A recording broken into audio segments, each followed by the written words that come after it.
It's time to sit back and check out the RCWR show with Lee Sanders. Get fun, in-depth coverage and analysis from the latest in professional wrestling in AEW, WWE, NWA, Impact Wrestling, or the world of entertainment.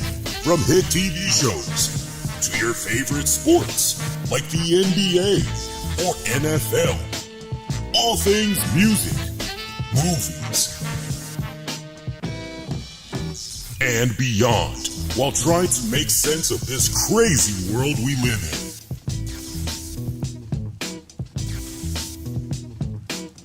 All while keeping it honest, insightful, and interactive since 2011.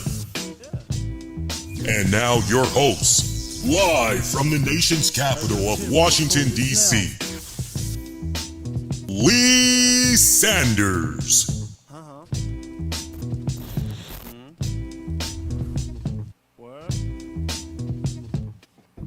Hey, good kind people. What is going on? Covering the latest in all things wrestling, entertainment, and beyond since 2011. 401mania.com reporter and columnist Lee Sanders here, welcoming you all to a new, and it's a Friday night edition of the RCWR show that we're doing for you guys for this September 16th, 2022. How the hell y'all doing, man? So, look, we really did not promote this Friday show. We didn't do any type of promoting whatsoever. So honestly, you can kind of call this, for what it's worth, a spontaneous type of episode. I gotta be honest, because I'm gonna be doing a little tiny bit of traveling this weekend with the wifey and all. But in the meantime, I'm enjoying a couple of days off from both of my jobs. Enjoying some nice downtime from my classwork, as I got a couple of major projects due. I am just, I'm just, so anyway, I'm kicking back. I'm just enjoying myself. I got all of this energy because normally on a Friday night, especially with my jobs and then trying to cram in some studying and all that, usually by the time I get home, I am physically exhausted, and yet somehow I gotta muster up the energy to do my AEW Rampage recap and review over on the 401mania.com site and everything. And shout out to those of you that were hanging out with me during the live coverage, interacting in the comment section and all that. Appreciate you guys. And just a rare Friday that I get to have to myself. And I was kicking back. I watched SmackDown, had enjoyed the hell out of that show, checked out Rampage, and was doing my thing, was really enjoying it. So I felt, you know what, for a nice little change of pace, why not do something here? And honestly, if I could have it my way, I definitely would have done. If my schedule had permitted it, I would love to always be kicking back doing Friday shows. I would love to, but it's not the case whatsoever. So I hope you guys have had a fantastic week, as the weekend is pretty much here. We made it up to this point. And man, we got loads of some fun wrestling related news that we're definitely going to be getting into. We're definitely going to be talking about SmackDown, going to be talking about Rampage, which just wrapped up not that long ago and everything. So looking forward to it. I am aware of the PWI 500, and I need enough time. I thought I was going to be able to go into it on tonight's show, but I said, nah, you know what? Let's hold this back and let's just go on ahead, push it forward. So I'm actually going to go over the PWI 500 on Monday's show for you guys, just FYI. So if you're expecting me to talk about PWI 500, I'm not going to be talking about it until the Monday show. So FYI for you guys. So if you guys got some wrestling related questions, you want to get my reactions to some news that's come about since last we were on the air, you can definitely post it. And shout out to those of you that's tuning in right now, however you're doing it, whether you're tuning in via, the usual outlets, whether it's the Twitch, the Twitter, the Facebook, YouTube, however you're doing it. Much love. So look, let's talk about SmackDown. Okay, because for all intents and purposes, the way that this is looking right now, it's definitely official. We just got to get the proper announcement going into this weekend, which I got some information for you guys.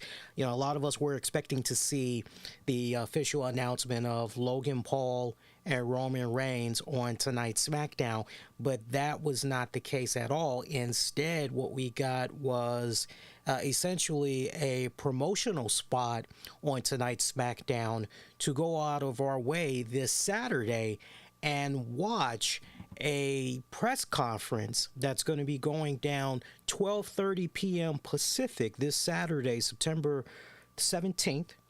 Again, that's going to be 12:30 p.m. Pacific time, and then if you're in the East Coast, it's going to be 3:30 p.m. Eastern. So I'm definitely, FYI, because I'm glad we're talking about this off the break. For those of you that want to share your reactions, you want to react, you know, live and all of that, I will be live here Saturday, 3:30 p.m. Eastern. I will be streaming. You'll actually be able to see the press conference stream. We'll be reacting to it and all that together. And that should be loads fun. Now, I'm hoping that WWE isn't going to be a dick and they're going to take us down. They shouldn't, because we're essentially covering a press conference. So we should be okay. I had to be shocked to see if WWE had some type of an issue with that. But then again, stranger things have happened. But yeah, we'll do that. And that should be fun. So that way, for those of you that maybe are at work, I know a lot of you guys that listen to the shows, follow me regularly. I know a lot of you guys typically work on the weekend. So if you're able to escape for about 15, 20 minutes, you know, be able to, you know, hang out with me, or better yet, while you're at work, you just quietly got an earbud in, and hey, you do what you gotta do, right? Whatever makes the day go by.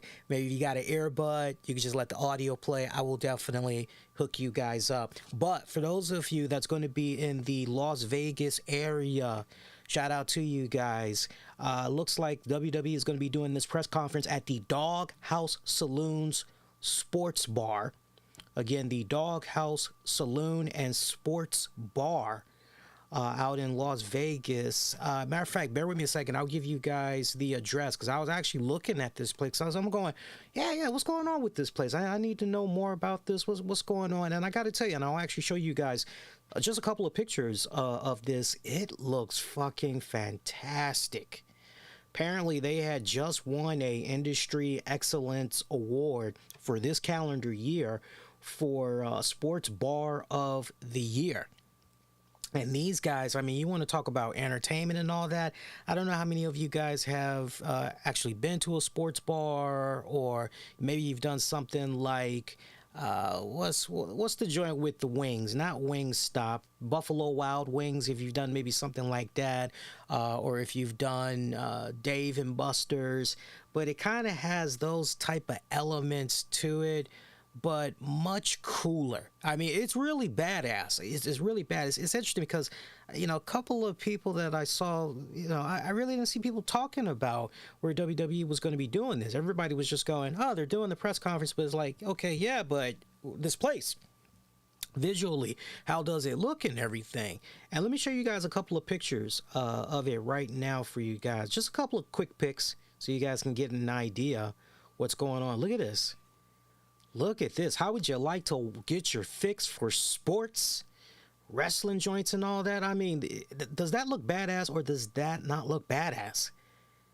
I mean, sign me up. Now, you guys that's looking at this, you may be saying to yourselves, oh man, that's going to be pretty fucking pricey, isn't it? That's going to be pretty expensive. No, it's actually pretty good. If you're trying to get in on some type of a sporting event, maybe college football, NFL, basketball, or whatever, if you want to basically get some seats over at the bar stool seats, that's going to cost you about $15. If you want to get those nice recliners, I'm sure you can definitely get your AMC recline on. I mean, anybody that's been to an AMC theater, you know that they've done some remodeling, and the seats that they're pushing these days is fucking bomb.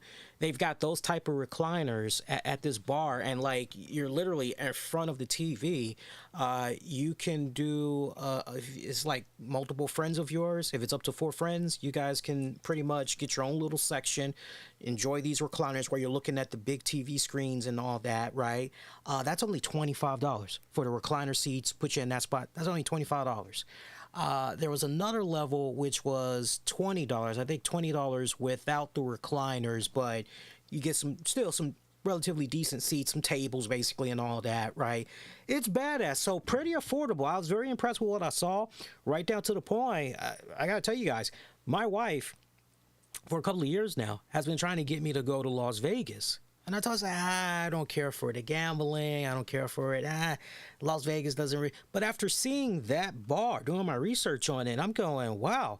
No, you know what? Sign me up. I mean, if I can get anywhere near this place, I definitely want to actually go there and everything. So pretty badass. And they also have apparently live music. There is always live music that's there. So check it out. The address, again, shout out to my people that are going to be in that area this weekend. Or, you know, maybe you're gearing up, go to Las Vegas at 3000. I'm assuming that S means South. 3000 South Las Vegas Boulevard Resort World, Las Vegas, Nevada, zip code 89109. Damn impressive. Looks damn fucking impressive. So that's where they're going to be doing it. And look, this Logan Paul, Roman Reigns thing, all of this basically had stemmed from the Impulsive podcast in which Roman Reigns had appeared on it. And if you guys did not check that out, I highly would recommend. I've only seen bits and pieces, not enough to really, you know, out of 100%, I probably watched about almost 10% of it and everything, because I was just doing a lot of multitasking. But I enjoyed the little bit that I was seeing and hearing. I definitely would say go out of your way and check it out. I'll talk more about that interview on Monday's show, but everything pretty much was the launching pad for going into tonight's SmackDown, where, you know, we saw Logan Paul do his trash talking of Roman Reigns pretty much after Roman did the show, going on social media basically saying, I'm paraphrasing, but basically saying, hey, look, you know, put me in a position where I'm in the ring with Roman Reigns, I would definitely kick his ass, right? And so Roman hears this, right? And they're just going back and forth on social media, and it was brilliant how Triple H just pretty much comes in there. Well, you know, guys, I happen to, you know, have a television show or 2 or 3 where you can, you know, take care of this business in the ring. And so that's how we had everything going into tonight's SmackDown. So you already, nice how you're building up the steam, how you're building up the hype and all that other shit to pretty much go into tonight's SmackDown.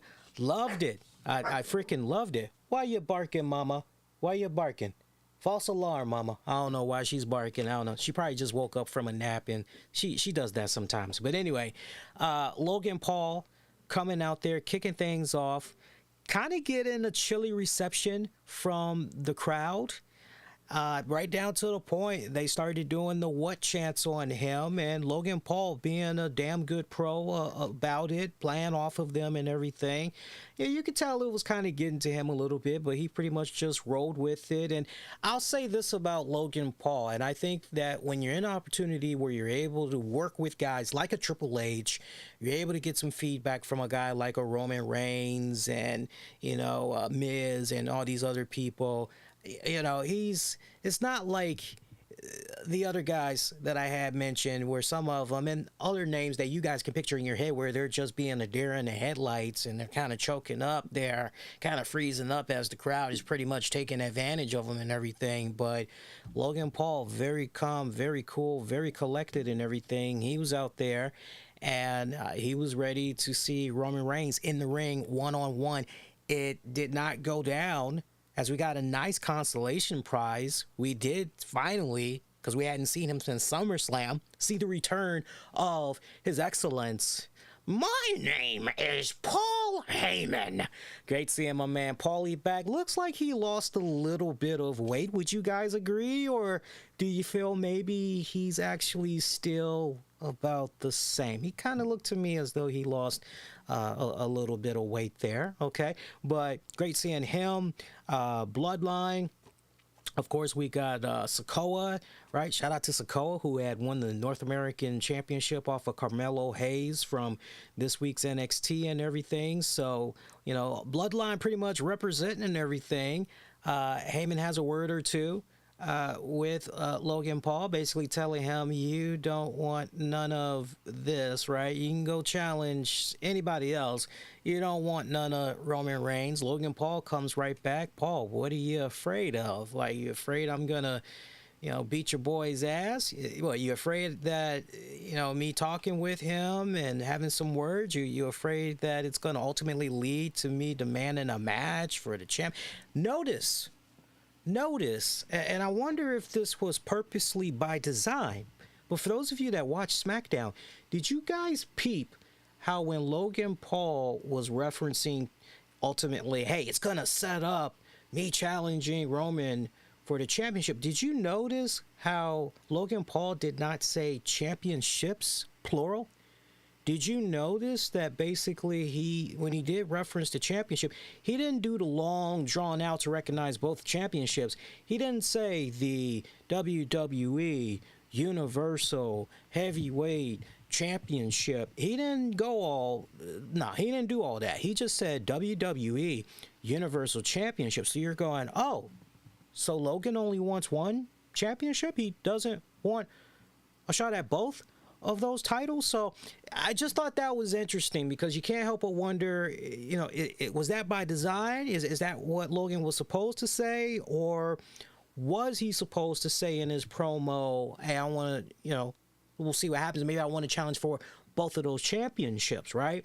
But I just thought that was interesting. But to the point, because I know some of you guys have asked me off and on within the past about month and a half, almost 2 months now. Some of you guys have said, Lee, what's the whole point of Roman walking around with 2 championships, dog? When they gonna go on ahead and just merge these titles? And I said to you guys, you know, you gotta forgive me, you newer listeners, but if you didn't hear what I said some weeks back, you know, I basically said in a nutshell, no. You know, WWE, understand, they're doing one thing with NBC Universal, right? And then they've got this separate deal that's going on with Fox. So, you know, it makes sense for the time being that, you know, you have 2 World Heavyweight Championship titles. And if it's a case where, for the time being, you got one man that's running around on both shows, going between networks, right? Like, no, you go ahead and do that and ride it out long enough until when it's time for the next Fox renewal deal, right? Negotiations and all that, depending on where that goes, right? So you kind of actually want to continue to do it that way. So I just thought that was interesting. I don't want to be long-winded with that, but for newer listeners that didn't hear what I had to say a couple of weeks ago, I basically said, no. Until whatever's going to go down with Fox, you want to do it the way that they're currently doing it right now. So we ultimately saw Logan Paul, you know, say, look, you know, won't you have your boy Roman Reigns meet me this Saturday? Know the perfect spot, right? You know, let's do it. And Heyman not really feeling it. Logan Paul, to his point, says to Paul Heyman, well, let's make a little wager. I bet you I could hit you in the face and leave the ring right before your Bloodline crew are able to get in here. And Heyman was just looking on all nervous and everything, but then we see Sami Zayn take over and says, hey, Paul, I got this. And Paul just throws his hands up in the air. Like, he knows exactly what's about to happen. He doesn't. I loved it. Just the selling from Heyman. I love that on so many levels. Heyman making his exit as Sami tries to have a couple of words there with Logan Paul and gets dropped on his back with a quick punch. I mean, that pretty much had laid him out. And so, I mean, it wasn't Paul, But he was able to get in a successful hit and able to roll out of the ring just in time before the Bloodline was able to get their hands on him. So, by the way, Sami Zayn, he is just continuing to just kill it each and every single week, doing his stuff as a honorary member of the Bloodline. I got to give him mad fucking props. I mean, he is entertaining as hell. He adds a whole new dimension to the Bloodline. You know, here's a guy trying so... I mean, and look, here's the thing. We all can relate to that because at some point, you know, depending on how old you are, hell, some of you guys may be in your teens right now, right? But for those of us that are past our teens, you know, we're looking at what's going on with Sami, and we relate to it so well because we can remember that at one point coming up in school, you know, or maybe currently in school, you know, I want to be accepted. I want to be liked by, man, these guys over here, they look fucking cool. These guys look like, yeah, man, I should be rolling with them. And you're trying to break bread and it just ain't happening. And you're trying to do everything to impress them. I mean, it's so basic. It's basic fundamentals when you look at what's going on with Sami Zayn being inserted in the Bloodline. It just, as crazy as it might come off for some people and quirky, it just fucking works. And I love the extra added layer of confusion and animosity that's been continuing to build between particularly Sami and the Usos. Really gotta make sure we home in on that. Now, you know, we thought that Logan Paul, that was going to be it for him. You know, okay, his job is done. He's pretty much, you know, did what he needed to do, try to hype up this little press conference for Saturday. But he stuck around because he immediately, as we were going to go into a commercial break, Ricochet came out because the very first match for tonight's SmackDown was Ricochet going up against Sami Zayn. And Bloodline were at ringside, you know, looking on and everything. By the way, that was a fantastic opener between Sami Zayn and Ricochet. I enjoyed the hell out of that matchup. You know, very rare, especially within this calendar year alone, that I've kicked back and I've looked at a Ricochet match.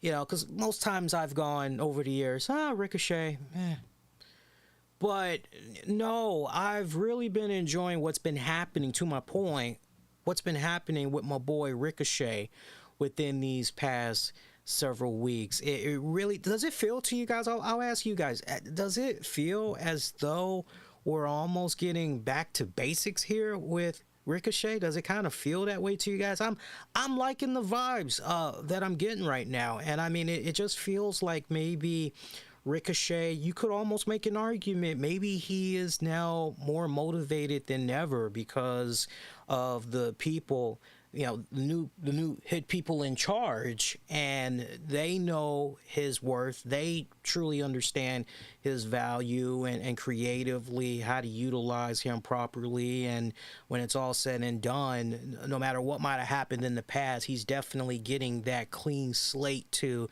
okay, you know, here you go. You know, let's see what you can do this go round and everything. 13 minutes of a match, nice, good back and forth between these two guys.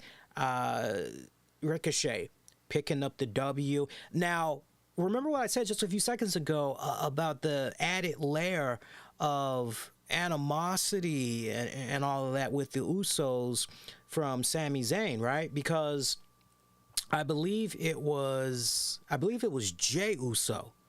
I believe it was Jey Uso at one point. So let me set this up properly for you guys.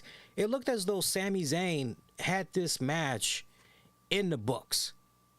I mean, he was going for the pin. I forgot what was the maneuver he did on him and everything, but I think it was maybe a Blue Thunder Bomb or something like that Sami Zayn was able to connect with. And he goes in for the cover. And you see Jey Uso get in there, and the referee, dude, what are you doing? So he's talking to him. Sammy's trying to understand where the hell the referee is. By the time Sammy looks up and sees what's going on, he sees Jay, and he's like, okay, whatever. Tries to go for the cover again. This time, Ricochet kicks out.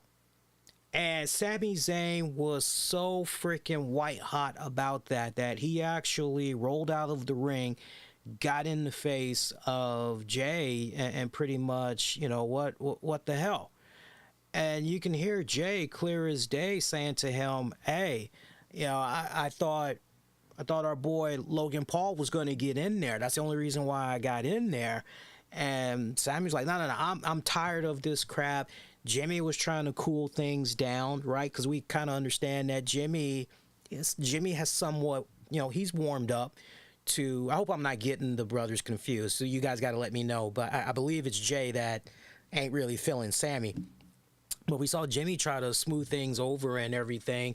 Next thing you know, Ricochet, you know, takes advantage of all of this confusion and pretty much does a big dive onto them.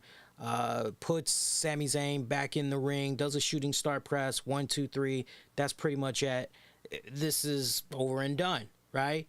And then post-match, we see that the Bloodline, you know, they're about to try to go in there, see if they can extract some type of revenge for what just happened. And then we really see the numbers game come into play here, because things get balanced out when Madcap Moss comes out there. Yeah, Madcap Moss actually came out. Somebody else, if I'm not mistaken. No. It was just Madcap Mouse. It was Madcap Moss that came out. So basically, you kind of got this nice teasing of Usos, Sami Zayn, or maybe it's Sikoa, right? And then on the other side, Logan Paul, Madcap Moss, Ricochet. I mean, you're looking at that and you're saying, wow, you know, that actually would be a pretty good 6-man tag team match on television, maybe right before whatever's supposed to be going down with Roman Reigns and Logan Paul. Now, let's talk more about Sami Zayn and everything, and we definitely want to try to transition back to Logan Paul, Roman Reigns, what I think about this match, because I did see just a tiny little bit of some of the chatter that's going on with some folks in regards to this match. Some people are scratching their heads. Some people aren't really feeling this.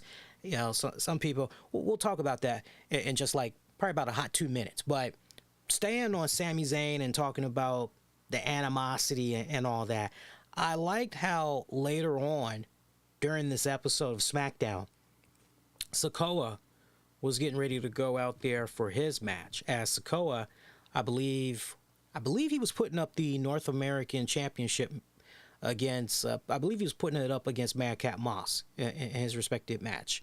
And when it came time for Sikoa to do his thing, Jimmy and Jay, they're ready to roll with him, and he just throws a hand up and he says, he did it in a respectful way, because he pretty much had put it on one of their chests.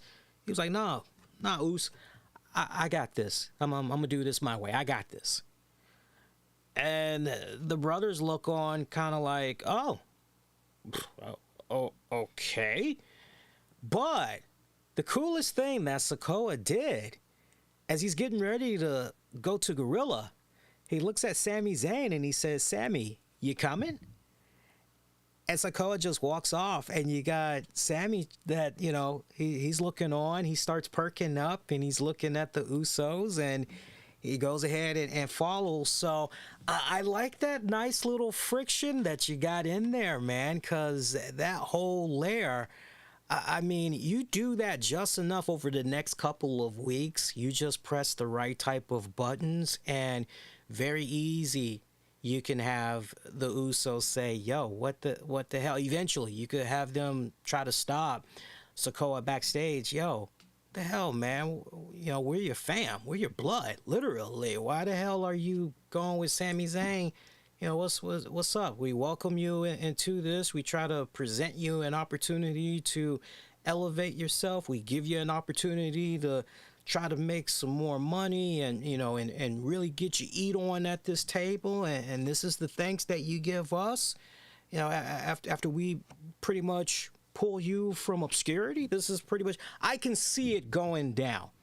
I can see it going down. I'm telling you. And, you know, depending on how WWE ultimately wants to do this with Sikoa, if they ultimately want to tell the type of story where Sikoa, you know, maybe he's the one that eventually sees, not necessarily the light, but maybe he's the one that goes, okay, you know what, everything that's going on with the bloodline, Roman continuing to hold on to the championship, you know, he's had nothing but luck after luck because we've pretty much have always had his back. Is Sikoa maybe going to be the one to break up that monopoly that has been going on with Roman dominating for as long as he has, right? Is he going to be the one, Sikoa that is he going to be the one to cause great dissension from amongst the bloodline? Only time will tell. But the fact that you've got Sikoa tossing a bone to Sami Zayn, you know, you can definitely look at that, especially going down the pipeline. You know, Sammy really feeling as though he has a friend. You know, he definitely has a ally, at least in Sikoa, whereas the Usos, it's like, right? So that's something to think about. Now, Logan Paul, Roman Reigns. I know a lot of people were kind of looking at this. They're kind of scratching their heads. It's getting a little hot, by the way. I'm about to turn this fan on above my head, so you guys got to bear with me. But in regards to Logan Paul and Roman Reigns, guys, girls, I'm fine for this. I'm totally fine for this, and I'm going to explain to you the reason why. First of all, I don't see, it's going to be interesting because we've got Extreme Rules that's going to be happening in 3 weeks. Okay? Let's really stop and think about this now. We've got Extreme Rules. That pay-per-view is going down in 3 weeks. Okay? And that's in October for you guys. That's in October.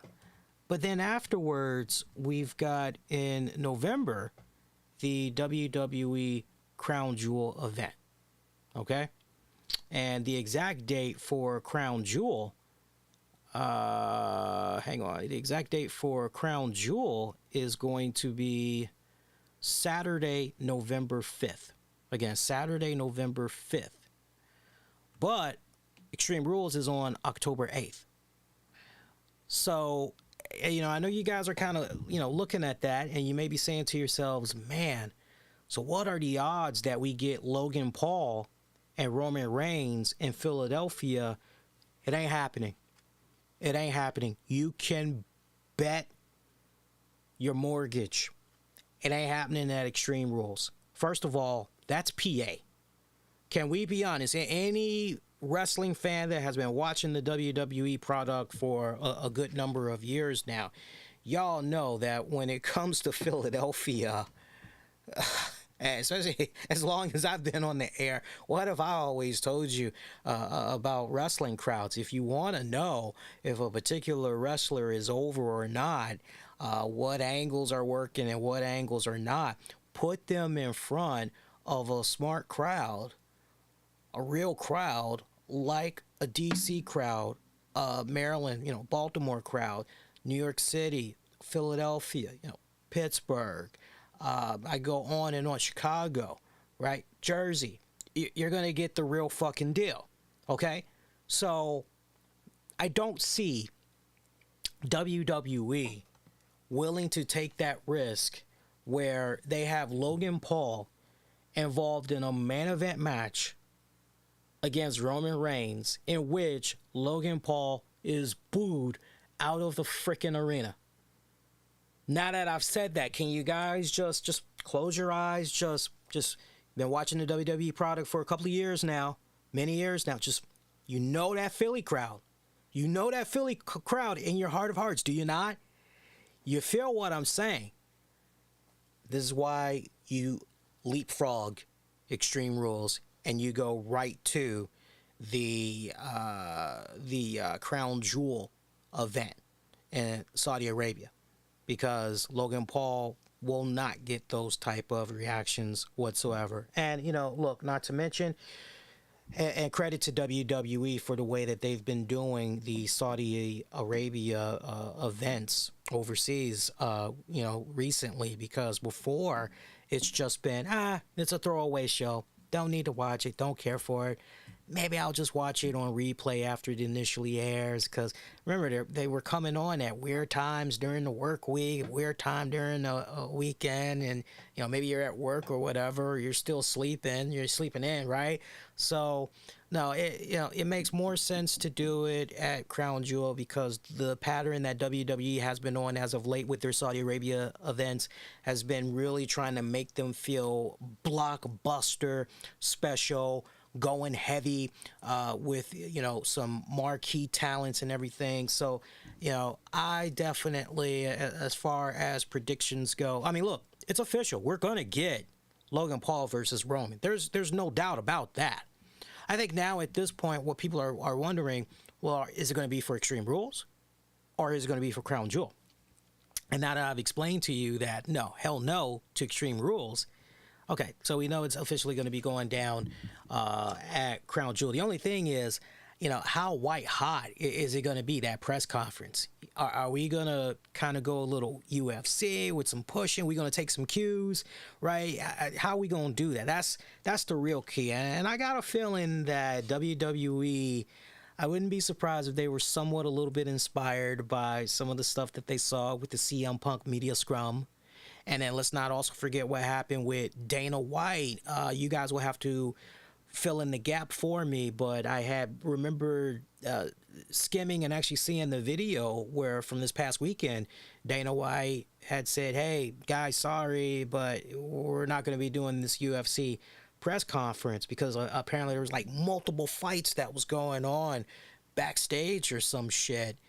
And the fans, everybody was just having a field day off of this with Dana White. I remember watching the video and hearing him getting booed, and he's like, I hear you, like, I understand, but there's no way that we can do this for everybody's, safety. I can't really, tell you the reasons why, what's going on, but now we're not going to do this, right? So I wonder if they're going to take a couple of cues from that and try to do their own nice little unique spin to get people talking and everything. You guys got to admit, you see, here's the thing. You're not going to get this type of insight. You're not going to get this type of dialogue from other shows. They're just pretty much going to, this is a press conference, this is a press, moving right. You're not going to get that.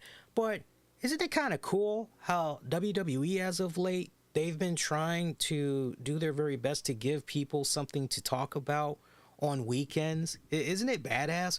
From putting some press release stuff out there on the weekends to, doing what they're doing with this going down on the weekend and everything. It's smart strategy. It's smart.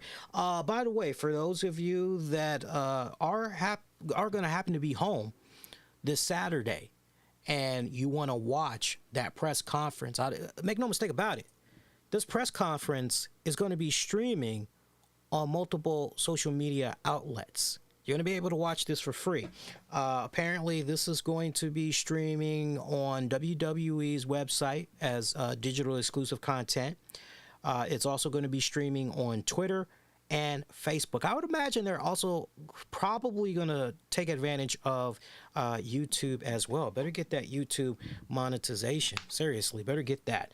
All right, so we talked about Sami Zayn taking on Ricochet. We also had a Killer Cross promo continuation there of what he did there, choking out Drew McIntyre. Drew McIntyre would respond later on in the night, a little annoyed that Cross is basically being a punk bitch by attacking him from behind, and then when it's time to man up and go head to head, and Karrion Kross is instead hiding behind the shadows talking trash from afar. But McIntyre's message to Karrion Kross, you've officially got my attention now, I'm locked on you, right? So we know what's going to be going down there at Extreme Rules. Meanwhile, we saw Max Dupree, and I thought this was very clever, the way this segment was organized, where Max Dupree talked about how they were there, not too far from LA, and I love how he kind of paused at that, and I would imagine that went over a lot of people's heads because that were in attendance, because okay, I get it, LA, night, right? I get it. And he did a nice dramatic pause, and the crowd did not react. And I just thought, those guys. But those of us that have been paying attention to NXT, we know. We know what he was getting at there. So they introduced the maximum male models. Now, here's the thing. I know some of my fellow brothers and sisters in the podcasting world, they are in a better position than I am to faithfully watch SmackDown, because maybe with their respective work schedule, you know, they happen to be available, they're free, they're able to just like clockwork watch SmackDown. I don't have that luxury. Because typically my Fridays are filled with classes, doing voiceovers, working at my day job, and then going to my night job. And then by the time I get home, a lot of times, 9 out of 10, I'm just, for full context is what I'm giving you guys. I'm not bitching. I'm just giving you full context.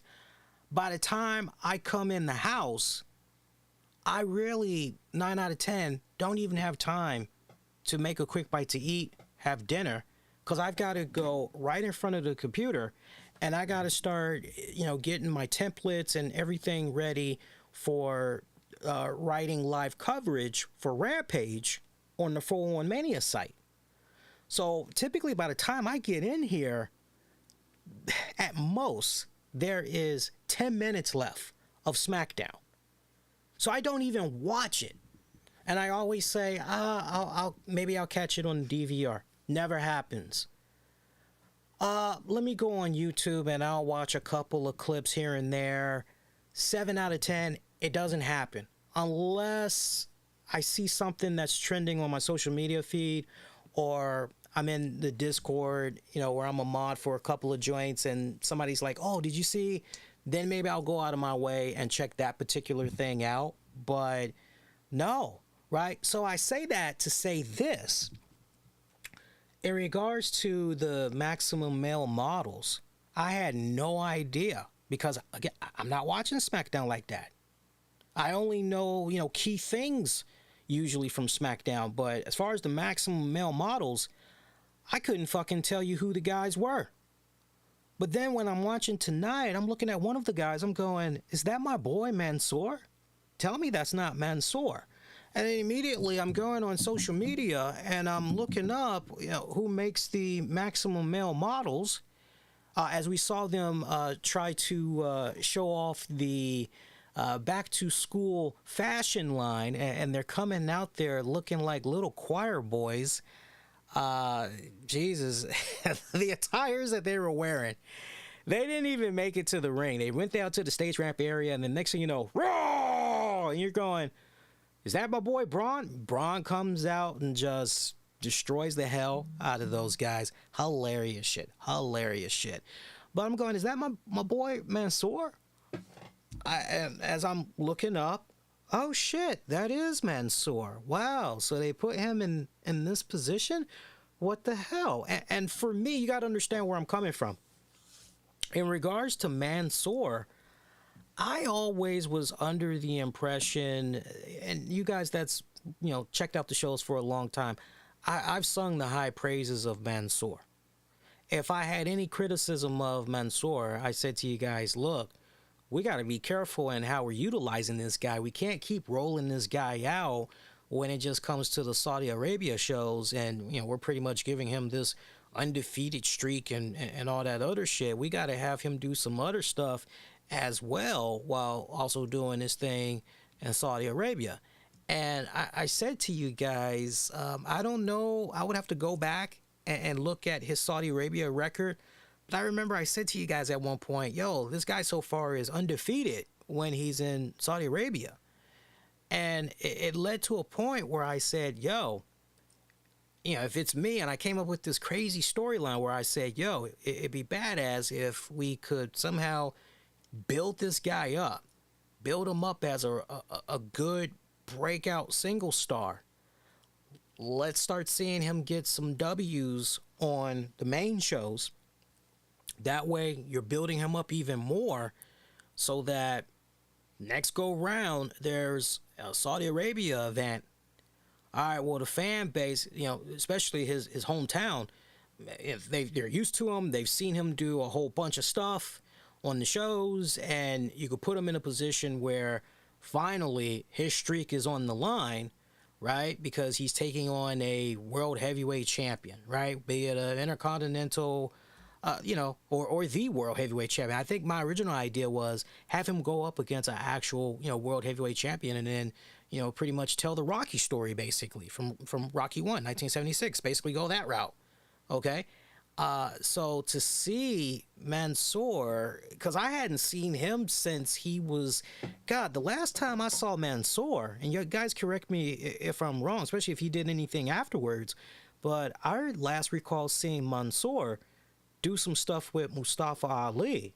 And Mustafa Ali was trying his best to take him under his wing, and no, that's not how you do it, man. You got to be careful. A lot of wolves and sheep clothing. That was the last thing I remember. And then they had a feud. I couldn't tell you what happened after that because it kind of seemed like both men mysteriously disappeared.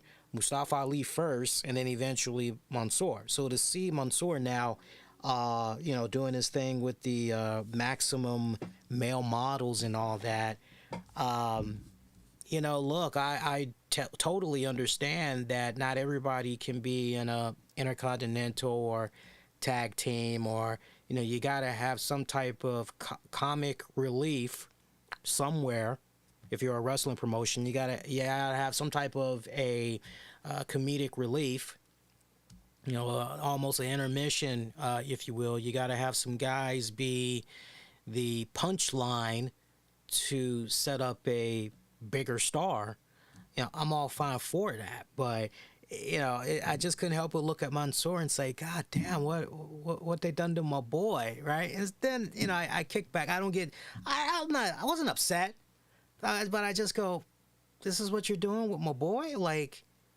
I could understand it if his English was extremely bad, it was broken, but, and he wasn't that good of a wrestler, but, no, English, very fluent, great fucking look, right? Nice face, great smile. God, you just hit all those demos with a guy like Mansoor. You could definitely, so some of you guys would be saying, okay, Lee, well, you had a magic wand, what would you do with Mansoor? Honestly, I'd definitely would have him ditch that gimmick, and I would pair him up with Ricochet and let them have at it in the tag team division, try to build it up even more. I appreciate what Triple H is doing so far with the tag division, but if you want to do a little bit more with your tag division, there you go. You guys sound off. Let me know what you think. And to the question that's in the chat about Logan Paul is a wrestler now, not sure where you've been, or if maybe you haven't been watching your wrestling in a good minute, but Logan Paul has signed a WWE contract. What was it, guys? Maybe 3 months ago, if even that. Feels like maybe it was less than that, but he officially signed a WWE contract less than 3 months ago, and he's been off to a pretty good start so far. So if you don't know, now you know. You may want to actually do a YouTube search or Daily Motion search and catch up on what you've missed of his in-ring action so far as a wrestler, as he's actually been doing a pretty good job. Most people don't care about his in-ring persona and all that, but everybody definitely gives the devil his due. As far as his in-ring action goes, that guy fucking gets it. That guy fucking gets it. Let's talk some more SmackDown that had happened from tonight. By the way, if you guys been enjoying the show so far, if you have not done so already, do me a huge favor. Helps me out a ton. Make sure you hit that like button, depending on where you're checking us out. Hit that like button. Feel free to subscribe as well. Click on that bell so you know about new content that comes your way on a weekly basis. We're doing pretty good so far. We're rocking and a rolling and a rocking and a rolling. Now, I told you guys how Braun Strowman had came out there, destroyed the hell out of the maximum males there, maximum male models there. And next thing you know, Alpha Academy, they apparently had got in a cheap attack from behind. Otis, Braun going at it. I love that. That was like, of all the things that happened from SmackDown tonight, that was actually my favorite spot of the night, seeing those guys lock up.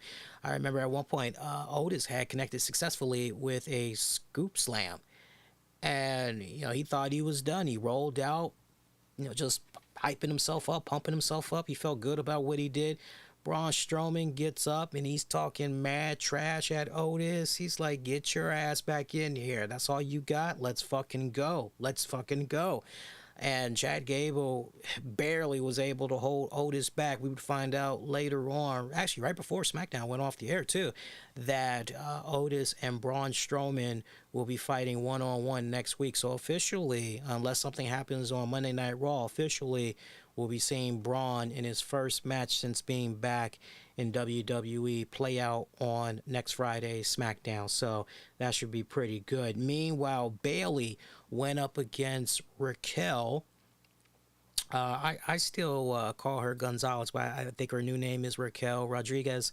That was actually, for what that was worth, that was actually a decent matchup there. Rodriguez is she's coming along. She's coming along. I'm not sure how I felt about seeing Rodriguez lose.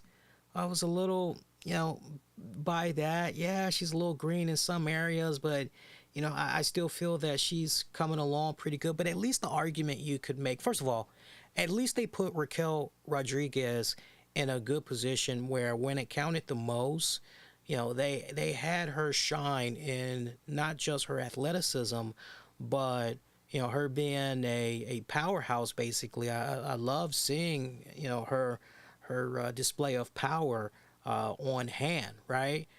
So I did like that, but this was really all about the numbers game, right down to the point. You had what was it, Io Sky pretty much take advantage of a distraction I think Dakota Kai or Bayley had caused, while she was, Io Sky that is, was grabbing on the back of the neck of Rodriguez to pretty much help set Bayley up to get the W on her and everything. But I was fine for this. Look, because we talked about this on Monday night's RCWR show. When it's all said and done and the way things are being built up right now, I looked at this as nothing more than, from what I said Monday night, the continuation of building up Bayley to be that strong contender to go up against Bianca Belair for the championship. Now, post-match, we saw the girls. They tried to get a beat down there on Rodriguez, 3-on-1 beatdown, when then all of a sudden Shotzi Blackheart had came in there for the save.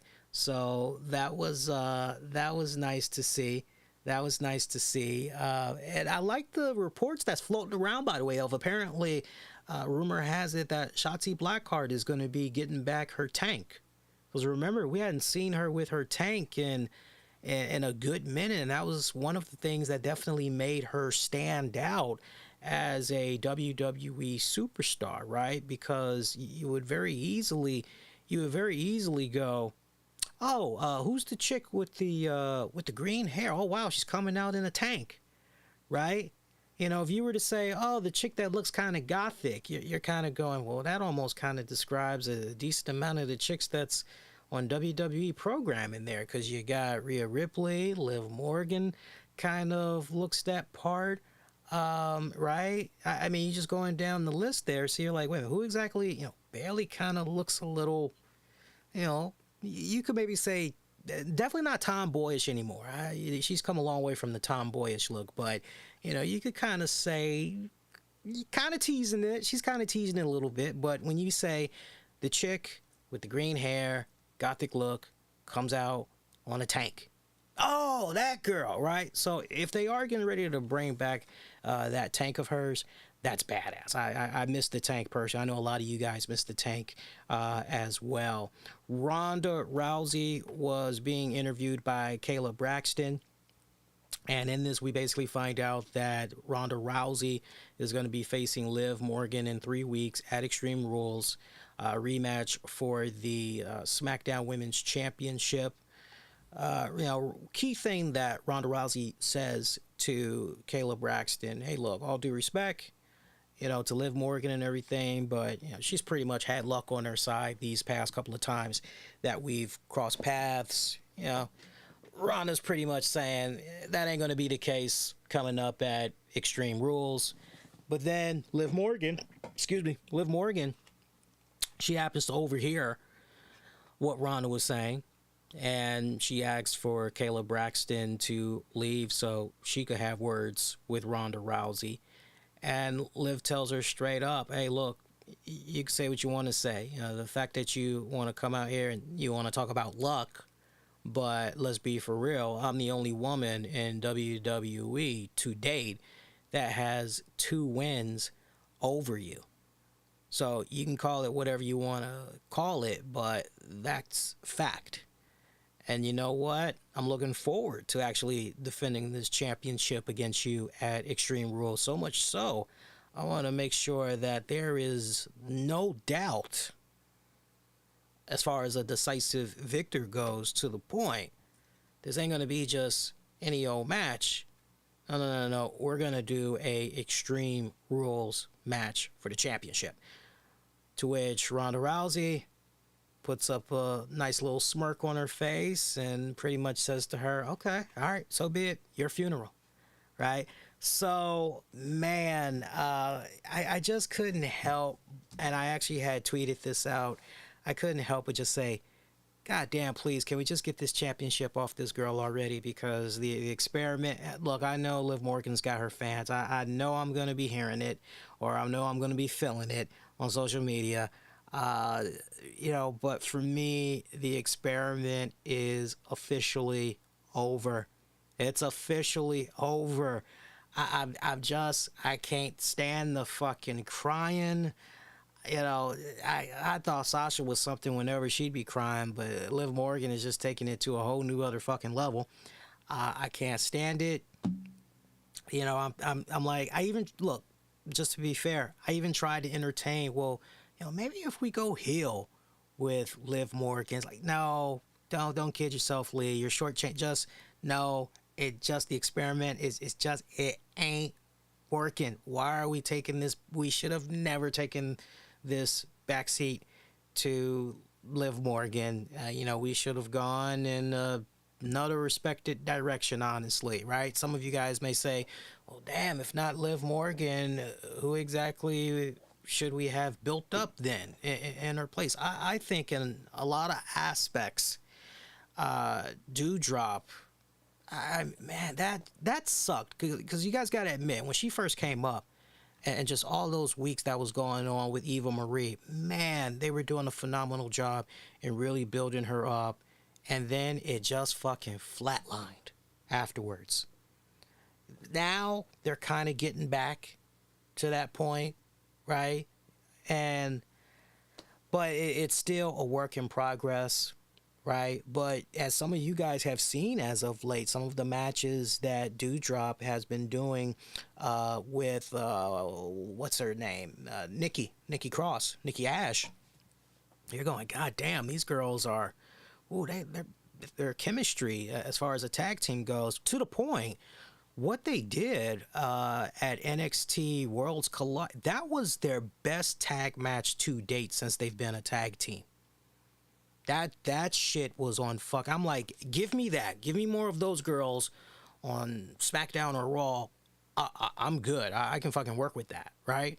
So, but yeah, they definitely could have gone in a couple of other, directions. But, it is what it is there. But yeah, we got to get that champion. It ain't working. It just ain't working. It ain't working.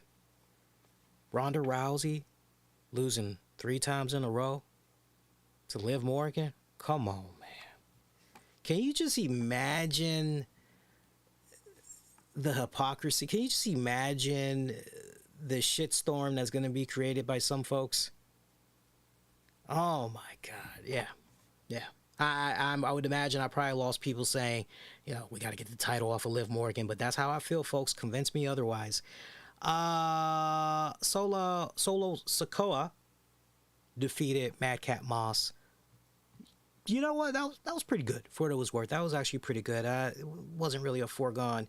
I'm sorry, it was a foregone conclusion that Sikoa was definitely going to get that. But I will say, I loved how, okay, when it counted the most, when we saw Sami Zayn earlier in the night, and we saw how he pretty much got humiliated by Logan Paul and all that tension that went down between Sami and Jey Uso, Sami redeems himself big time, in this match, where it counted the most, helping out with some distractions, getting in some cheap attacks, and all that. First half of the match, I would say, so-so, but it was really I won't even say the second hand. I would just say towards the end is when it really had started to pick up and everything. Pretty athletic for what it was worth. Wasn't a bad match. It was just right. It wasn't a bad match. It was definitely just right. Main event match for SmackDown: Hit Row versus New Day versus the Brawling Brutes versus Imperium. And the winners of this one was the Brawling Brutes. Brawling Brutes had picked this one up. Now, I believe, let me just check my notes here. I believe something was on the line in this match. I believe this might have been a shot at the tag team champions. I'll have to rely on you guys, but I believe I heard that right. If I did not, please correct me before we go off the air. But they won. A lot of confusion that, at some points during this match.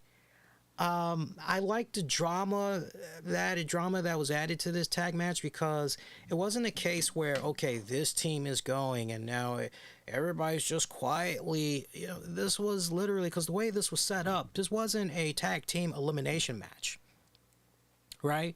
This was pretty much, okay, whoever the legal team is, they're going in there, and you could pretty much, you could tag in whoever, but the only way you could win this had to be by pinfall or submission. So I like the added sense of drama that went about in this match. And I also like the fact that you always had something going on between all the teams, right? It was a fun, chaotic match, as opposed to, okay, this is a spot fest type of tag match that I'm seeing with all these participants and all that. The Brutes winning, gotta say, that was a surprise, because I honestly thought that Imperium was going to get it, especially given the fact that Vinci had just joined Imperium, not that long ago. It was about maybe 2 weeks ago, y'all, that he officially came up on the roster. If even that, maybe it was 3 weeks ago, if that. But I thought for sure that maybe Imperium was going to get that, and thus Imperium continues to build off of really the momentum that Gunther had in his match from Worlds Collide against, oh God, who was it? Sheamus, right? I think it was Sheamus that he had took on. So I thought for sure Imperium was going to get this, but Brawling Brutes, I got no problem with that. We're going to go with Brawling Brutes. That's cool. I'm cool with that. Main event definitely had helped. I wasn't quite a big fan on the Logan Paul promo. Thank God that we had all of that, just I won't even call it a trifecta, but just that whole supporting cast from the Bloodline to basically carry that whole Logan Paul segment. I really had appreciated the hell out of that, just let alone because Paul Heyman was back, really, right? So I definitely had like that. Nice nod to Moss and Sikoa as well, which really wasn't a bad match as well. Pretty decent SmackDown for what it was worth. Sound off. Let me know what you guys had thought about SmackDown, as we're going to move along now, and we're going to talk some AEW Rampage. Yeah, we're going to talk some AEW Rampage now. They did a great job in building up next week's Grand Slam. So I definitely got to tip my hat off to Tony Khan and crew for what they did, really with this past Wednesday's Dynamite, which, by the way, congrats to Tony Khan, AEW, everybody involved, especially behind the scenes, as this week's Dynamite did a very good, strong number. What is it? They did like 1.118 million viewers or something like that. That is great. That is fucking great news to hear. It's nice to see that despite not having CM Punk, Kenny Omega, the Young Bucks, you're still able to go out there, not for just 1 week because of, everybody wants to see because they saw the media scrum and now everybody, right? I would be surprised if most people that actually do care for the ratings, because they want for their show that they are watching, they want for it to succeed, because when the numbers are good, right, that's good business and all that, right? You don't want to see bad numbers, right? To the point, quick sidebar, to the point, I am very excited. Long-time listeners know this, but one of my favorite series that has been near and dear to my heart since I was a kid, Quantum Leap. I'm very excited to see this new Quantum Leap series, a reboot, if you will, that's going to be going down. The premiere is this Monday on NBC. And, I was expecting to maybe see some type of a appearance by Scott Bakula as Sam Beckett, but Scott Bakula pretty much had squashed all of that as we went into the weekend, basically saying, hey, look, for the record, the original pilot, I was supposed to be involved. There was a nod to my character Sam Beckett, and but I couldn't commit to it. I couldn't do it. Wish the men and the women, everybody behind the scenes, all the very best. Really looking forward to seeing their interpretation. Yada yada yada. But from what we have been able to gather so far about this series, it is a reboot. It basically is picking up. It's a reboot, but it's a continuation because they are acknowledging the fact that Project Quantum Leap is picking up 30 years after what happened with the original Quantum Leap project, right?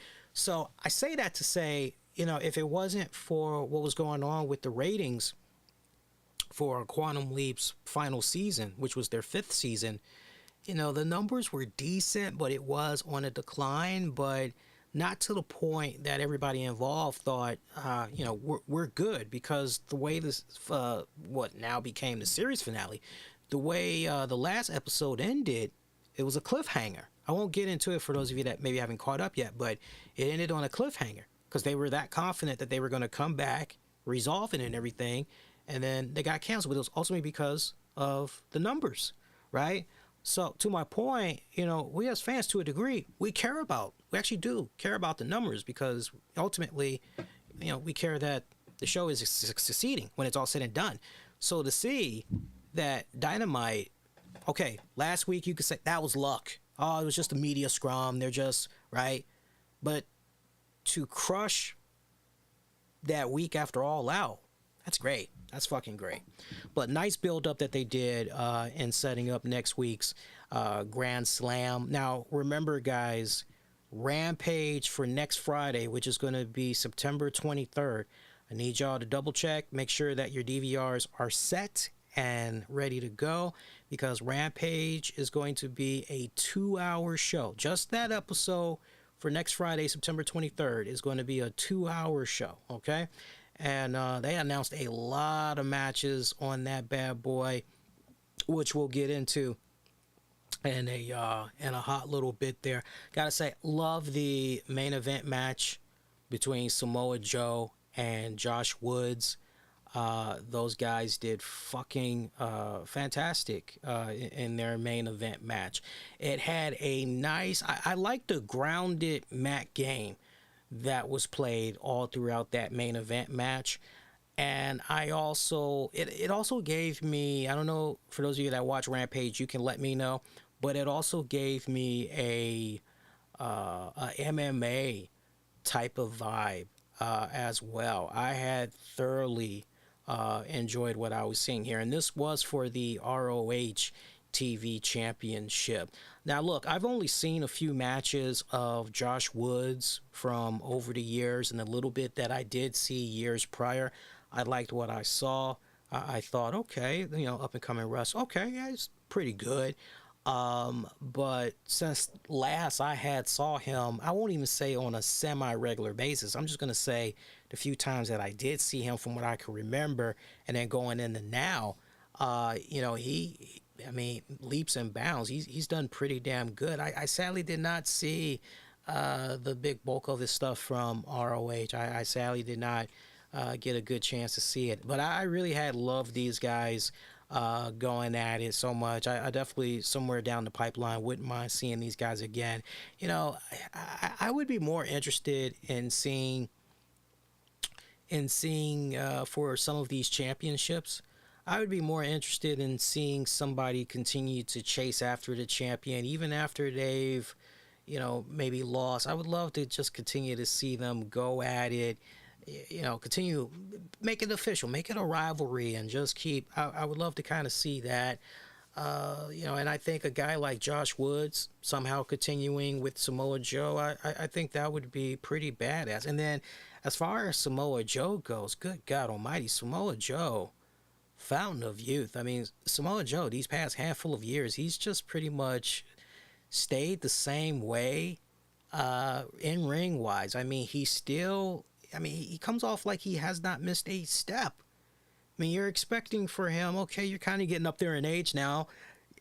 Okay, we're going to see a little bit of slowness, right? You're going to get a little slower. Like, no, on the contrary, like Joe is just still the same, especially with that nice, quiet explosion of power that we have come to know and love so well.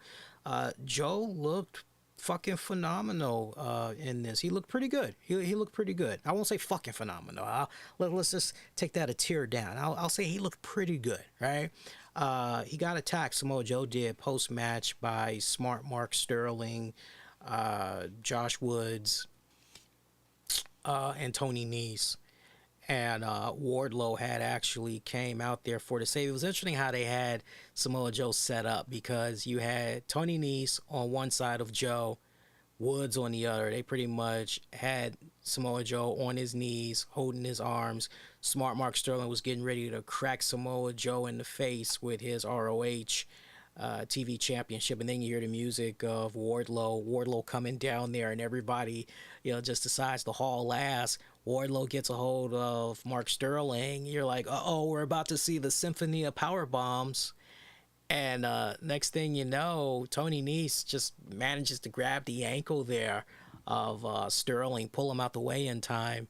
And then we get this nice little nod between Wardlow and Samoa Joe, and you're just going, oh, wait a minute here. This looks like it would be a damn good match. Wow, especially if maybe you want all the championships, right? For both of the titles, right? Winner takes all, like, okay.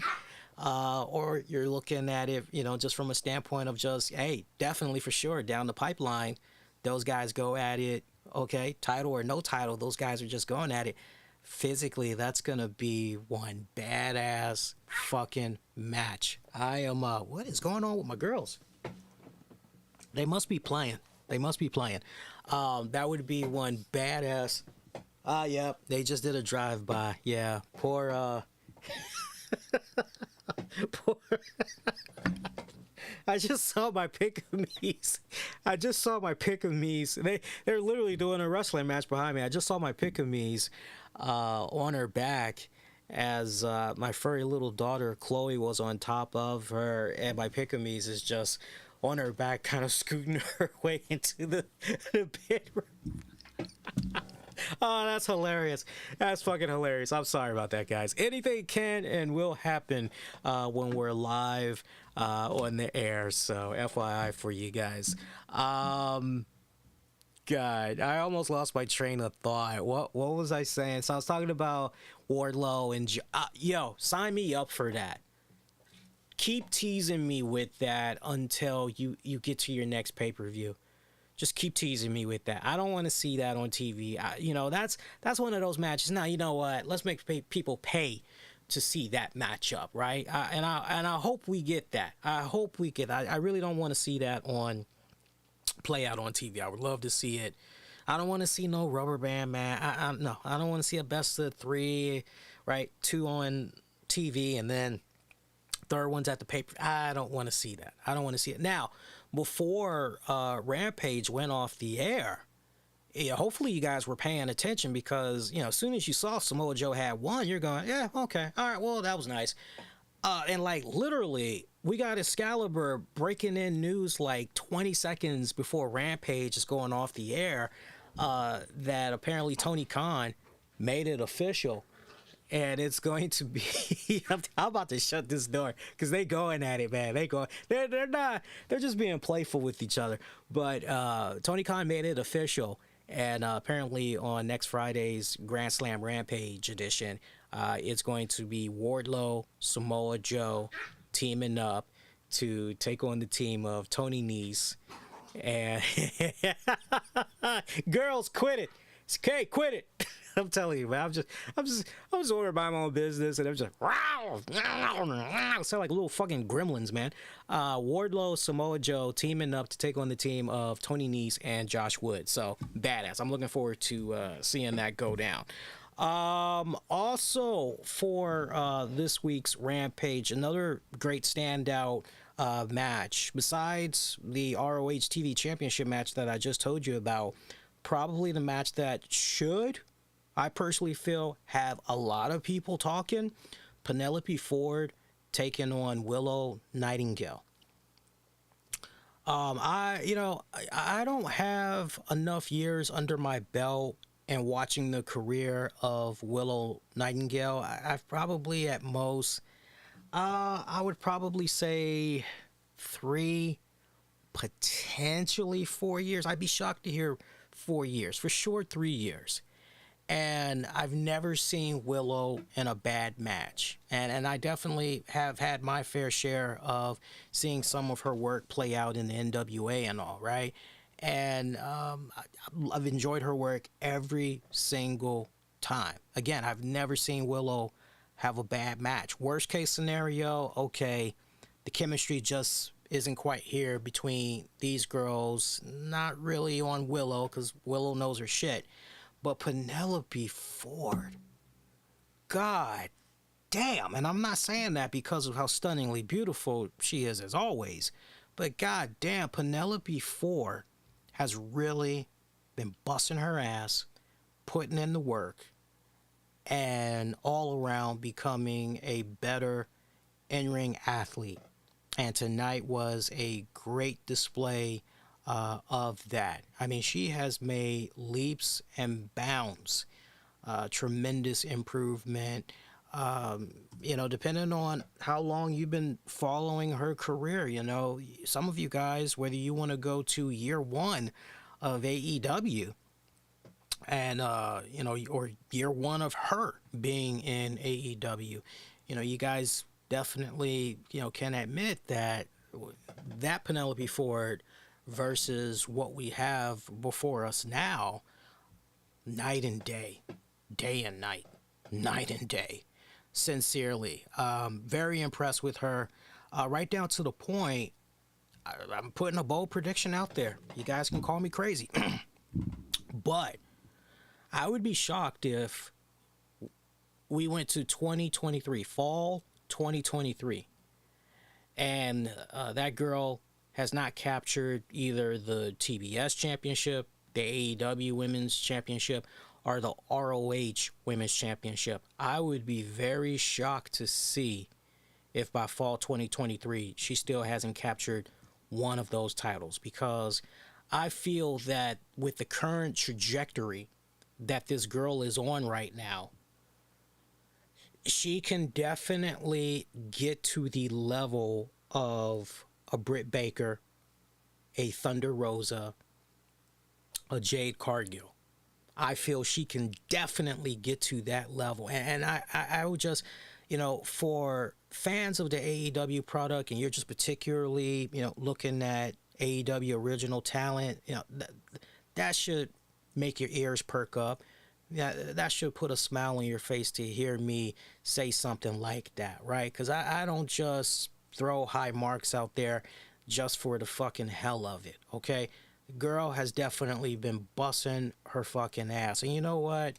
When you are willing to put in the time, put in the work, trust me, it definitely, not only does it get noticed, but it goes a long way. So right down to the point, I would love to see I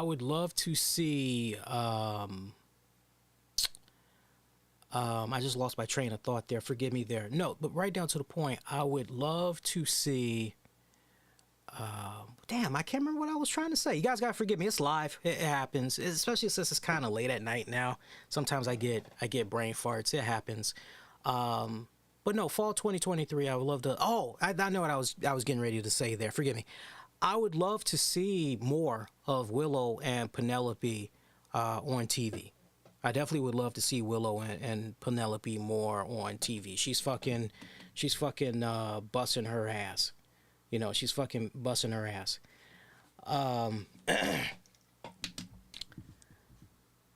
And give me a second here. See, hey friend. I'm actually responding to one of the comments on my Rampage review. Yeah, I mean, you guys, can always show love, go hit the like, all that good stuff. Take it personal at all. I just stated a observation, and give me a second. I just want to respond to this, and or BS.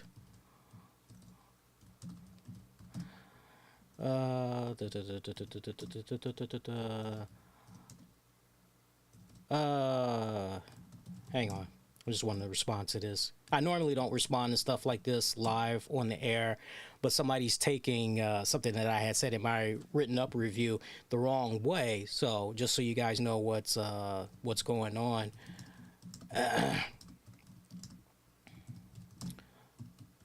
Just called acknowledging what folks are saying and saying, hey, I hear you.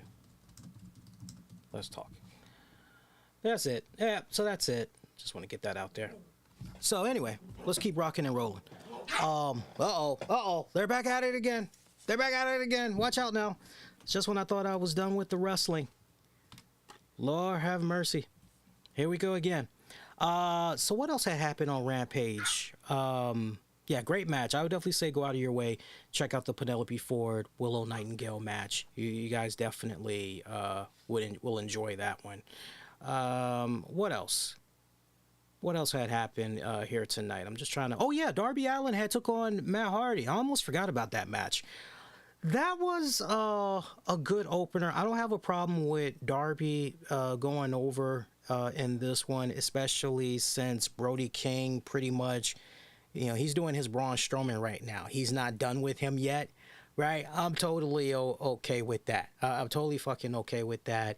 As post-match, lights had went out, came back on. Brody King was pretty much beating the holy crap out of Matt Hardy, choking him and everything, demanding for Sting and Darby Allin to come out, and which they did. And he pretty much said, hey, you think you may have us weakened, since, he pretty much acknowledged the fact that, okay, obviously House of Black is without one, right, being Malachi Black and all, but, they're still going at it. They're still strong. They're going to be stronger than ever, right? Not going to be done with them. They're pretty much just getting started.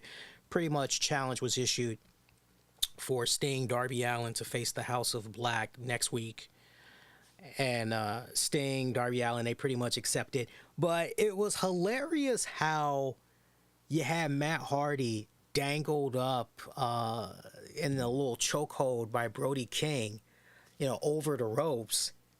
And Darby and Sting are just fucking standing there. They're just kind of talking trash and all that. It's like, yo, help your boy out, man. Your man getting choked out. Help your boy out. And they pretty much, if there was ever a time to run down to the ring, and you feel where I'm coming from, but that was not the case at all. But the match was fucking accepted. It was accepted. What I'm more interested in is seeing how we're gonna go about having Jeff Hardy return to AEW programming, because Matt Hardy has been hyping it up, last week, definitely this week, how Jeff Hardy is pretty close to making his return. And, I just want nothing for good things to happen, for both Hardys, but more so for Jeff Hardy, because I know deep down in my heart of hearts, we're nearing the end of the Hardys as in-ring competitors.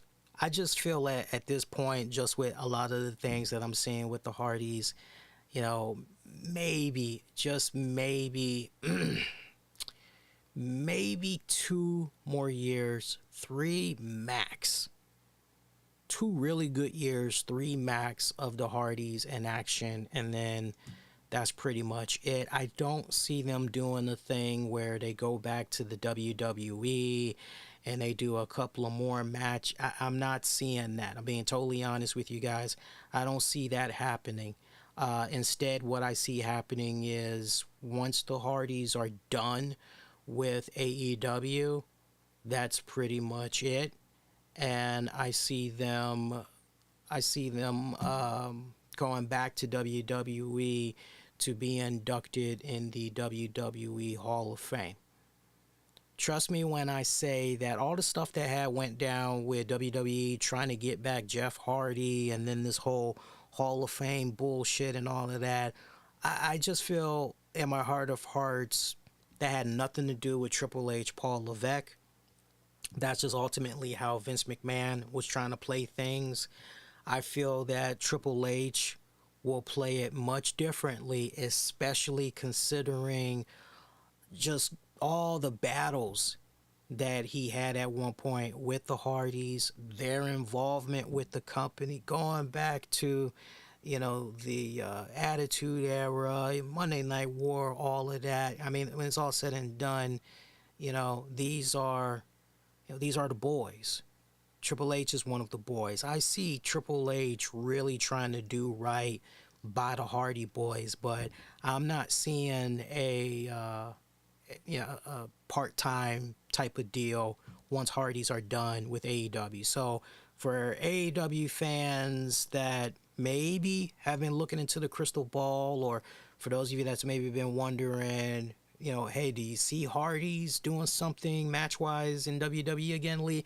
I don't see. No, I don't see it happening. If anything, I'd be shocked to see something like that go down. I think get your Hall of Fame rings, get you a Legends deal, pop up here and there, do some TV spots.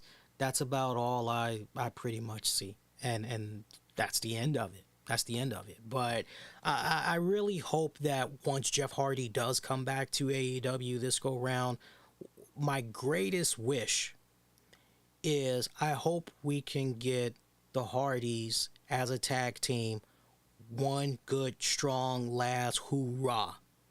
Because before Jeff even went out, I mean, the buzz fizzled real quick after Jeff had popped up in AEW. And then you're just kind of, all right, so what are we doing here with the Hardys? Okay, we got them, but it just kind of seems like, hey, I got my toy.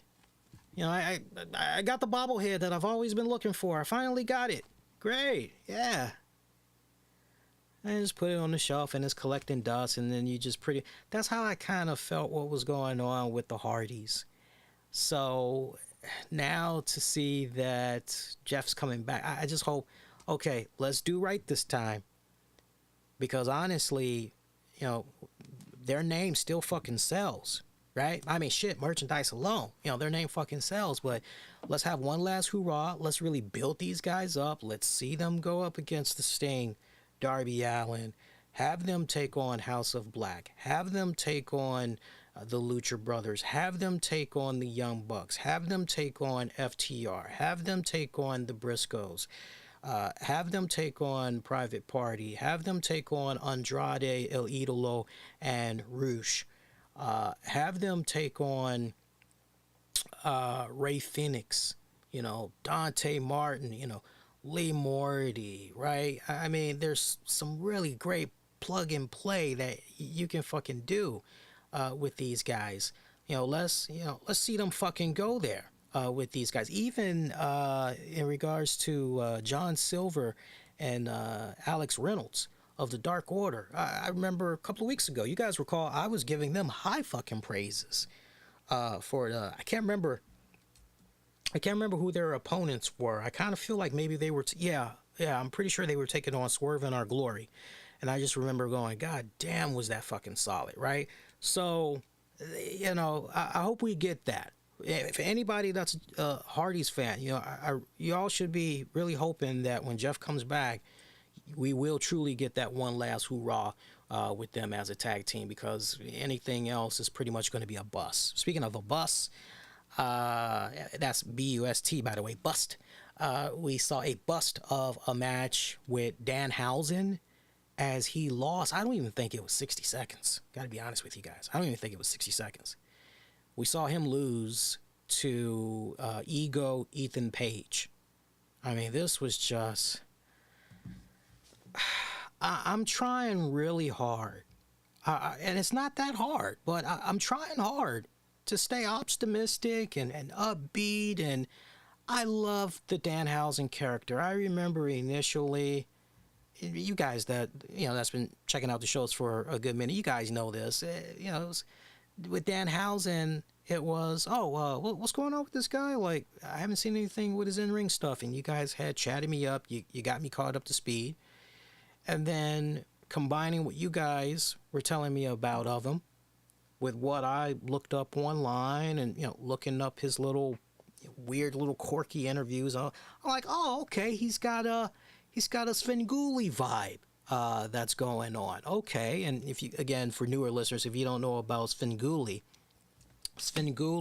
is somebody real popular in Chicago, but basically this guy who was portrayed by, I think, Rich Cox, Svengoolie is this comedic horror type of character who, he has a television program that has been coming on weekends since like the fucking 1970s. And, what he does is he'll introduce a Rich Cos, not Rich Cox. Rich Cos is the guy that currently plays Svengoolie. He'll introduce a movie of the week. And in between the commercial breaks, he'll pop up and he'll say a little something. He'll do like some quirky type of, shit. Tell really bad, corny jokes. Do some parody songs, kind of like a Weird Al Yankovic that's somehow related to the movie, right? Like you can see him maybe the movie Godzilla is on, right? And he'll be like, Godzilla's mad because he can't find no one to do his laundry. I mean, he'll do like some corny ass shit like that. To date, it's like the longest running local program in the Chicago area. And ultimately, it got nationally syndicated through MeTV. Okay, so that gives you the context about Svengoolie. If you guys want to research him a little bit more, it's spelled Svengolie. But when you look him up, and then you look up some of his little montages, you guys will definitely understand why I'm so high on Danhausen. And I'm like, okay, yeah, I see it. Hey, all right, he reminds me of a much younger Svengoolie. Okay. But we got to be careful, because Danhausen was once an internet fucking sensation, over fucking big time. And his stock, I just feel, has slowly but surely been on a decline, right? I mean, great. He's getting the TV time. He's getting those 15 minutes. That's all great. But man, now it's just at a point where, you know, we're starting to hit that Dolph Ziggler territory, and I don't mean that in a good way. You know, we're hitting that Dolph Ziggler territory where when we see Danhausen, oh, okay, so who's he putting over? Who's he losing to this week? Right? That's the point where we're getting to, and you know, if you're Tony Khan and crew, you just gotta fucking be careful, man. Seriously, you just gotta be careful.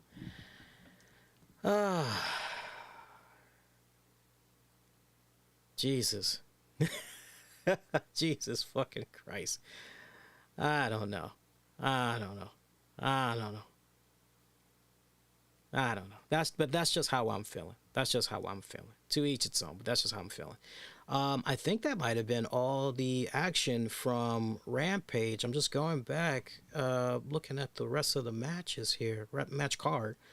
Looking at my notes. Yeah, that pretty much was it. Darby Allin, Matt Hardy, Willow, Penelope Ford, squash match with Danhausen, Ethan Page. One interesting development that I will tell you guys about, Stokely Hathaway. He is no more in with Jade Cargill and them, with the baddies. Jade Cargill had revealed in a promo that she pretty much kicked his circus media ass to the curb because she pretty much, you know, got a better understanding what he was all about and decided, yeah, I'm not really interested in that fucking drink of Kool-Aid anymore. So she pretty much kicked his ass to the curb. So that's it for him. But we saw Diamante. Very interesting dynamic too, by the way, because I'm going, oh man, Kiera Hogan and Diamante, yeah, they're a couple in real life. So to see Diamante crash the scene and she's like, okay, you know, you talking all that trash, you're looking for a challenge. Well, you ain't never come across me before. Hey, tell you what, put that TBS championship on the line against me next week and let's see what's up. I got something you can play with. And I just love how Jade just kind of sold her facial expression after Diamante said that. Now, what I can't help but wonder from Tony Khan and crew, leading up to this match, because if I'm not mistaken, let me look here. Yeah, this is going to be going down on Friday's Rampage, that match between those two girls. What I can't help but wonder, y'all tell me what you think. If Tony Khan and crew are going to acknowledge Diamante and Kiera Hogan as a couple, should they acknowledge them as a couple, or at least give some type of nod? Because, you know, I can picture it in my head. I can just see Kiera Hogan approaching Diamante. Yo, what the hell are you doing? What do you mean, what am I doing? Man, why are you doing this match against Jade Cargill? Of all the people you could challenge, all the championships that's out there, you know, why are you going after, right? And I can almost see Diamante saying to Kiera Hogan, you know, why not? Like, this girl's running around talking all this trash, you know, right? Like, you need to decide, are you really going to continue to, you know, ride with this girl? Because for all intents and purposes, you're just a fucking lackey, boo. I hate to say that to you. He's like, no, I feel about you, but, you know, you're just being a lackey, right? So it's kind of like, okay, are you going to choose Jade, or are you going to choose, right? You don't need to say they're a couple, but, you know, like, I'm very curious to see how they go about that, if they're going to acknowledge that at all, right? Because usually the best feuds and storylines and all that we've seen play out over years when it comes to wrestling, it comes courtesy of people that are friends, you know, actual friends in real life, actually in a relationship in real life if done right and everything. So very curious how that's going to play out. So look, check this out. This is a solid ass card for next Friday's Rampage. Again, check your DVR, make sure you're set, ready to go. Don't want you guys missing out on the full 2 hours. Check this out.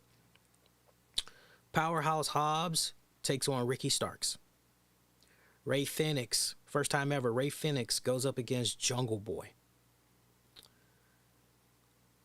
We got House of Black, Buddy Matthews, Brody King taking on Sting and Darby Allin.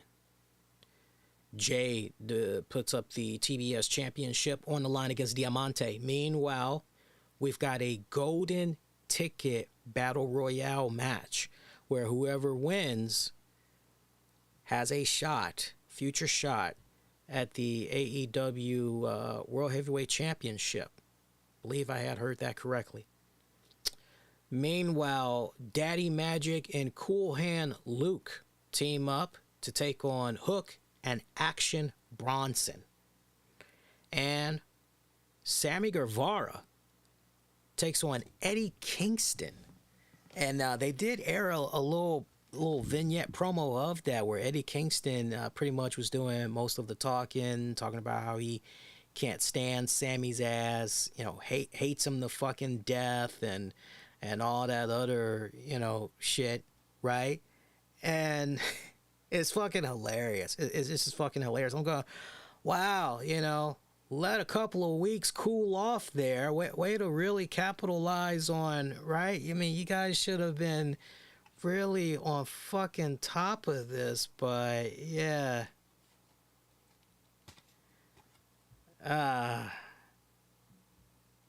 Jesus Christ, I don't know. It is what it is. Oh, I read that wrong.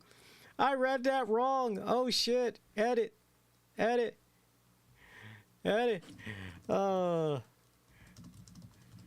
Oh shit! I read that wrong.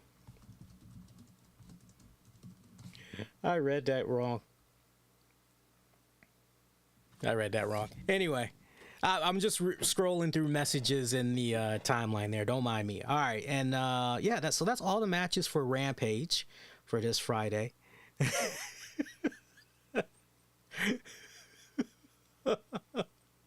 Oh, so I'll tell you what I'm laughing at. So I'm looking through the comments of my review for this Friday's Rampage, but I had acknowledged at one point in my review of hey, I hear you guys comments from last Friday. So last Friday I had a whole bunch of people that were pissed off, and apparently from shout out to Colt's mom's bank account. I love that handle, Colt's mom's bank account.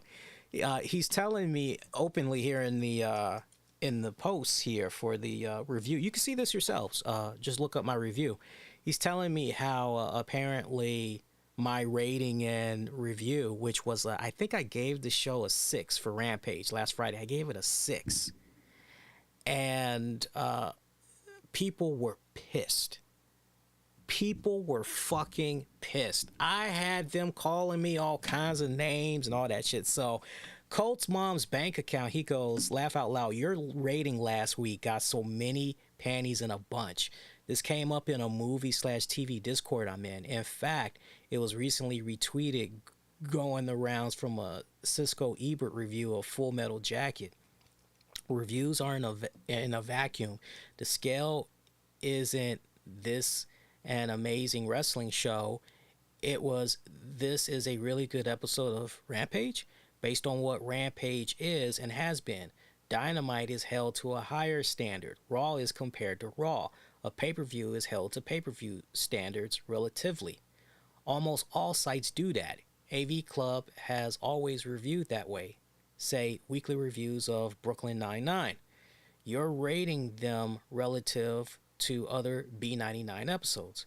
Movies can be different because they're more standalone, but even then you can talk about them in context of the director's other work. So this 8 doesn't mean it's as good as a pay-per-view. It means it's an 8 for an episode of Rampage. Don't know why this is so hard for the churds to fucking understand. And then I love Robert. To be fair, a lot of people can't even get beyond the one reviewer's rating. It's just their subjective opinion based on their likes and dislikes and not objective fact. I definitely don't expect those same people to get the concept you laid out. Although everything you said, that is objective fact. It's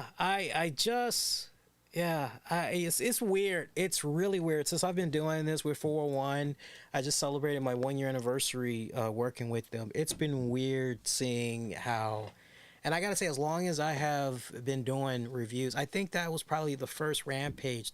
I think the lowest Rampage number that I've given, which was again like a 6 out of 10. And it was like, and people were just like with pitchforks, just I'm like, shit. How you really feel about it, brother? God damn, like not everything can be, I know what they really want. They want 10s, they want 9s, right? Even when you say an 8, some people are like, oh no, it should be a 9. It should be a 9. Earlier we were talking about Jeff Hardy. Update for you guys in regards to Jeff Hardy. Wrestling Observer is reporting that he's expected to finish rehab pretty soon, his rehab program.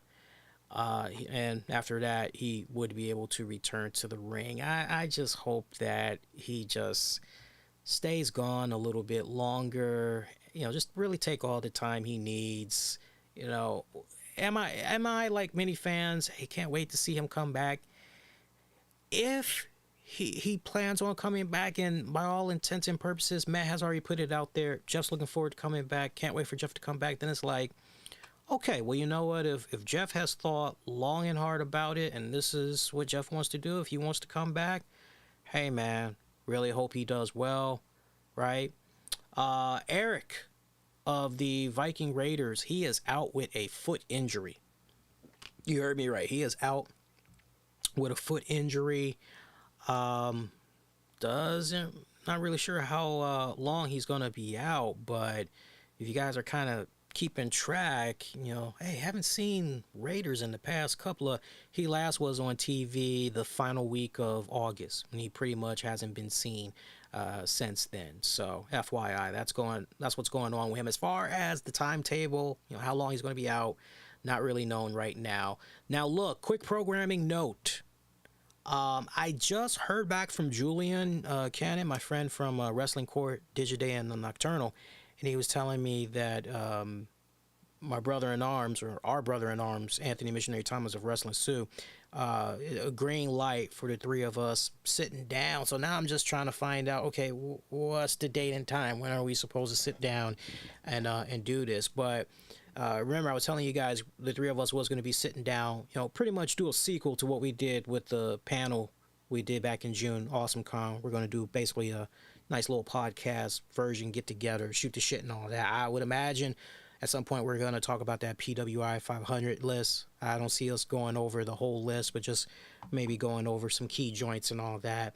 But this weekend, and I got to see what's going on with Mish. I know he wants to reteam and cover WOW Women of Wrestling, but heads up for you guys, Women of Wrestling is going to be returning to the airwaves with a new season launching this weekend.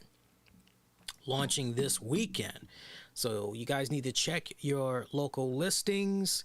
It's weird because the way that they've got it set up, it's really weird. And shout out to Brian in the chat, says, love you, bro. Keep up with those reviews. Appreciate you. Hey, long as you guys keep hitting the like, subbing, clicking the bell notifications, because it's weird because a decent amount of you guys, you don't have your notifications on. And so a lot of times you guys are missing out when we're initially live. If you click the bell, I would personally select all notifications, because we don't do like some YouTube channels and just spam out. Usually you'll get one comment every other day from the communities board, so you'll get an alert about that. And then anytime we go live, which typically is only 3 times a week, Monday, Tuesday, and Wednesdays, unless it's a pay-per-view week, all right, then obviously that weekend's pay-per-view, you get a 4th notification, right? Only other time we may go past that if there's like some major breaking news, and then even at that, it's kind of like, well, do we want to cover this? Like, is it like everybody's going to be talking about? Okay, well, if everybody's going to be talking about it, then, yeah, but we don't spam like some people do. I've seen and been subscribed to some channels, not wrestling related, mind you, where it's like, God damn, like, why are you spamming the hell out of, and I just have to fucking disable this shit. It's fucking ridiculous. But my point, I'm going to be live this Saturday night doing a WoW Women of Wrestling recap. So I gotta see how this is gonna play out, because I'm gonna first try to see if Mish is gonna be around, see if maybe he wants to do something Saturday afternoon, or if he wants to do something Saturday night, unless he wants to just rest, because he's done a whole bunch of shows this week alone just covering the PWF 500, which is a great list, and I definitely recommend you guys go out of your way and check out. I gotta see what his plan is, because if he's just gonna rest, then I'll go ahead and do a WoW recap for sure. But there is going to be a WoW recap on Saturday. But shout out to my friend and brother in arms and Jeremy Thomas from the 411 Mania site. We got the lineup for the first episode of WoW Women of Wrestling for the new season. Check this out. We've got the Beast taking on Adriana Gambino. Meanwhile, Candy Crush, not to be confused with the video game. I wonder how long that name's gonna... Ooh. And the way they got it spelled, it's with 2 Ks, right? So, but Candy Crush is gonna be taking on Coach Campanelli. By the way, speaking of Candy Crushes, I got into a new game on my mobile and tablet device. Matter of fact, I'm looking at it right now. Wordscapes. I don't know if you guys have played that. I literally just downloaded it the other day, well, now it's Saturday, so I downloaded it sometime early Friday morning, and I played it for like about 2 hours. I like it. It's relaxing, kind of challenging, right? I like it. So far, I've done pretty good. I think I'm at level 26. So it is starting to get a little bit harder.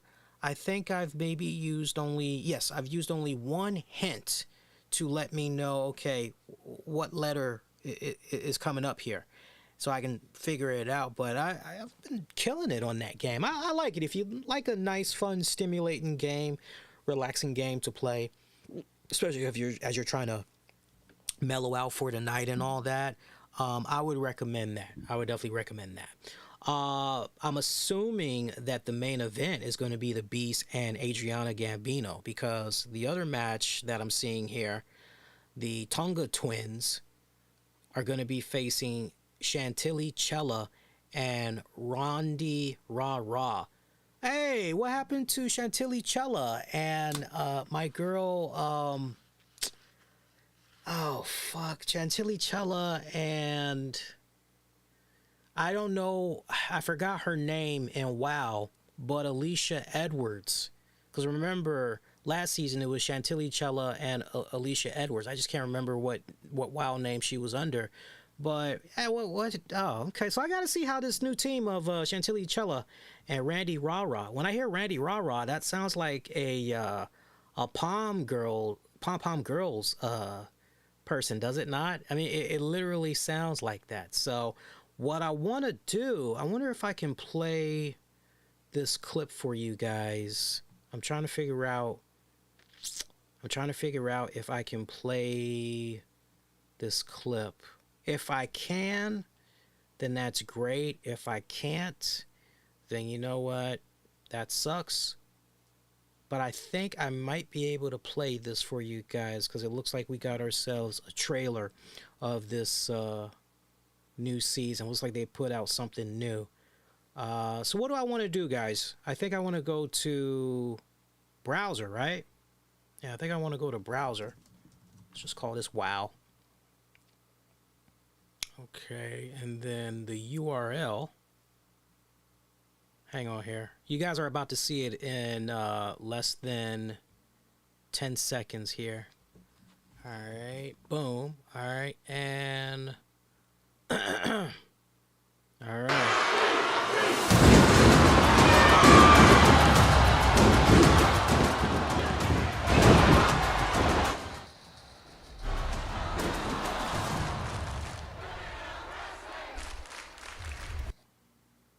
Okay, that's it. I thought we were gonna get like a real preview. Like that was nothing, man. I was. Uh-oh. It's appropriate that the most impressive forces in pro wrestling are set to wrestle in the city of bright lights, palm trees, and in an environment whose oxygen is fueled by fame.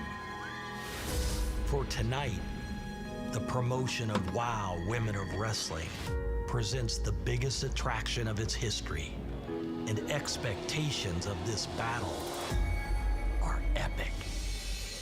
For Tessa Blanchard, the unapologetic diamond of professional wrestling whose reign as WOW champion was celebrated with a new sports car, days in the pool, and basking in the sun. I'ma stop that. Ooh. Ooh, that hurt my ears. I hope that didn't hurt you all's ears, but that had hang on, we got some echo. There we go. We had some echo there. That hurt my ears just now. Good God, oh my, I swear it blew my fucking ears out.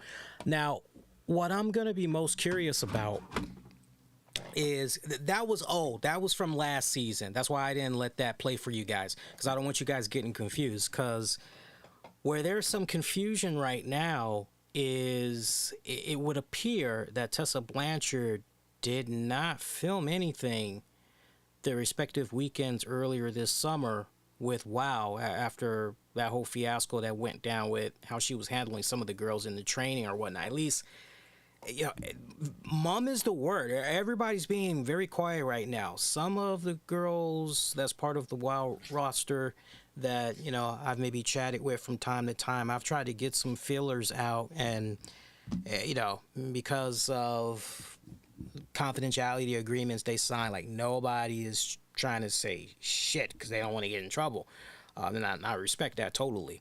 But it's going to be interesting to see just if Tessa did do anything. You know, it's kind of safe to say 3 episodes, maybe max. But the way it's kind of looking, especially with the way that they've just been going about their promoting, their graphics, little posters, Tessa, nowhere in fucking sight. So it's going to be interesting to see, you know, exactly, because all things considered, when you had watched the last season of WOW, you know, Beast and Tessa, I mean, right? And you just felt, oh, Tessa's not done, not by a fucking long shot. She's still coming for that ass. So it's going to be interesting to see what happens. I'm just going to go on WOW's YouTube channel real quick just to see if there's anything.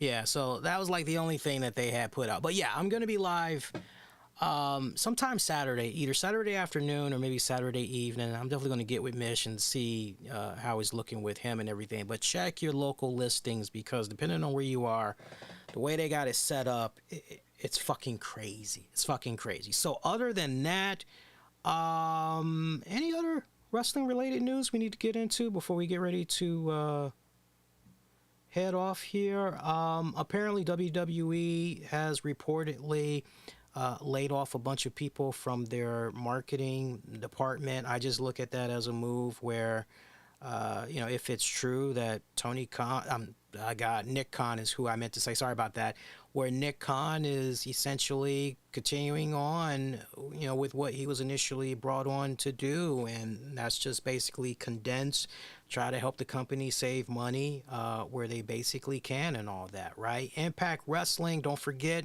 they're going to be hitting up New York City for Bound for Glory.